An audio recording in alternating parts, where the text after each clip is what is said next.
I think what many of us have suspected for quite a long time is about to happen. There's been no official announcement, by the way, but it just looks like the end game for what was previously known as the 1920 Premier League season. Actually, is that camera wonky? It might be. You don't mind, do you? You don't mind. Do that. Anyway. It seems that it's going to be announced that lockdown's going to last until June at least.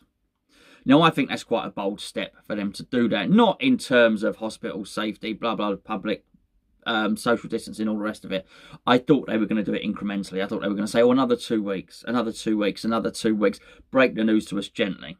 So the June aspect of it is not a huge surprise.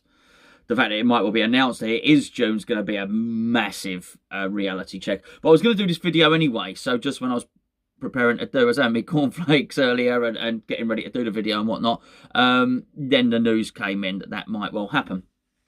The reason I was going to do this video was France has cancelled its season. That's no small thing to do. I think we've seen the Dutch league go as well. Maybe Belgium. There's a few.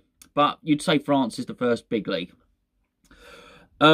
Germany announced that players were going back into training and they were going to schedule the start of the Bundesliga for some time in May, basically. Now, it looks like they're going to go back on that. It looks like they're going to cancel that idea. It was a nice idea. There was a want to do it, but I think Germany certainly felt that it had ridden out the pandemic better than most countries. So I think they started to let people out a little bit more, and possibly, I might be wrong, and they may well be looking at a sort of second peak or whatever it may be. So they've reverted back to their original plan, which was just none at all. We've seen UEFA, as discussed, try and put pressure on countries to make a decision. But today, FIFA's, so not UEFA, FIFA's own doctor has said that he thinks it would probably be dangerous to resume football. So I think we're going to see the end of the Premier League. Now, it was actually something else that had got my attention. It was nothing to do with football. And it was something locally. So there's been talk locally about when the schools may reopen. And there's Facebook groups and local Facebook groups. I'm sure everyone has got a local Facebook group. So with our surrounding schools, there was a case of the discussion happened about staggering students. And stick with me on this. The reason I think this is important, because I think the conversation that was happening about the schools was exactly the same conversation that happens in football, which was, number one, the teachers were saying, well, hold on, not all of us are confident in going back. Some of them were. Some of them were saying, no, we need to get back and we need to help teach the kids. Stagger the classes, 15 per class, spread the kids out. But some teachers were saying, well, I'm not confident. I'm not comfortable. I'm living at home. I don't want to bring something back.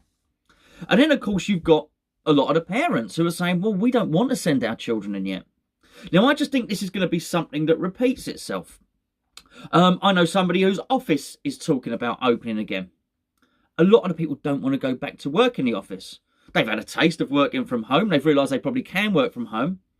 They don't really fancy getting on public transport. I can understand that. What I think we're going to have is a similar thing with the football. And I just believe that, I don't think it's going to be announced, but were they to announce it, were the Premier League to say, we're going to get football back on track, and then the clubs start contacting players, there will be a number of players who turn around and say, we don't want to go back. Now, I don't think the players are going to particularly offer up that information, because by the same token, they don't want to take pay cuts. And I think the moment you say, I don't want to work, I'm not coming into work, then really you're going to have to accept a pay cut, because we've discussed it all before. Look, they're well paid, they're footballers, and if you ain't playing football, then you go into, I'm not saying they should be furloughed, but the furlough scheme pays up to £2,500 a month. Why? Because it deems that's as much as you're going to need to live on, basically. So I think a lot of footballers are going to say we don't want to come back.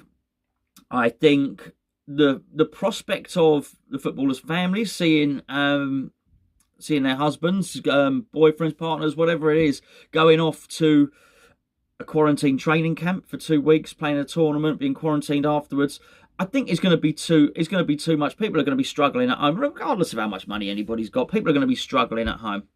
I also do think that I I noticed there was an article about mental health in particular, and a lot of footballers are struggling with mental health. And that's no surprise. It ain't about footballers. It ain't about anything else. Lots of people need routine. I mean, lots and lots of people. You know, many people go through life winging it. Many people, you know, take each day as it comes. But there's a lot of people who like routine. There's a lot of people who take comfort in that routine. And I think when you break the routine, when you impose things on people, when you frighten people, and I'm not saying this is done on purpose, but I'm just saying, you know, people are frightened. People are scared for their health. They're scared for the health of their loved ones. They're scared for a whole host of things. I think when you do that, then you are and then you basically lock people up. You're going to have an upturn in mental health cases, basically. So I think there's a lot of players. They've just brought together a committee or something, to deal with a lot of players that are suffering from that sort of thing at home. I just think it's over. I think very, very soon there's going to come a point where the Premier League admit it's over. I think it's got a lot more stark and a lot more real in recent days, because they've added the fatalities from the care homes, and very soon they're going to the total. They're going to start adding the fatalities of people that have fallen ill at home, but they haven't been diagnosed. So it's on I've watched the chart today. It's on a chart as unknown causes. And I think when you look at it, you're certainly going to be getting far closer towards the 100,000 and above, which everybody worries about, the fatalities numbers, than the 20,000 that they initially hoped that they would cap it at, which is beyond that now. Anyway, of course, how can football survive in such environment? I just don't know. What I was seeing was reports about isolated training, which I do believe is happening. And then a couple of the measures that I heard that they might well try and put in place would be for players on the football pitch to wear face masks. There was this whole... I thought something that would need to be discussed. It's happened quite late, actually. I saw it about the footballs, about, you know, what's the point in cleaning every surface all the time if we all do that? Well, you're going to have to do that for football every single time it's touched. It means throw-ins. What about that? What when a goalkeeper handles the ball? The goal nets, the goal posts, everything. How hygienic's a referee's whistle? Pardon the expression. Sorry, that's just me. There's nothing rude about that phrase at all. I don't know why I thought that. Anyway, anyway, yeah, sorry. What was I saying? I've lost my thought process there. My point of the matter is, I just thought players running around in masks, trying to social distance, I just think it's all over. I can't see any way that football can get played now. I think we've hung on for as long as we possibly can. But I don't think you can ask anybody to go into that working environment. I don't think you can ask medical staff. I don't think you can ask referees, broadcasters, managers, coaches. And I certainly don't think you can ask footballers to do it, regardless of how much they're paid. And I do think there's going to be something that needs to be looked at with the wages. Otherwise, football clubs are just going to go out of business. It's as simple as that. But regardless of how much you're paid, I still wouldn't say, oh, you get paid 100 grand a week, you go and put yourself in harm's way. That's not right. That's not right at all. So I would expect it imminently. I wonder if the Prime Minister or the Health Secretary or somebody ever makes a decision about lockdown until June. That's it.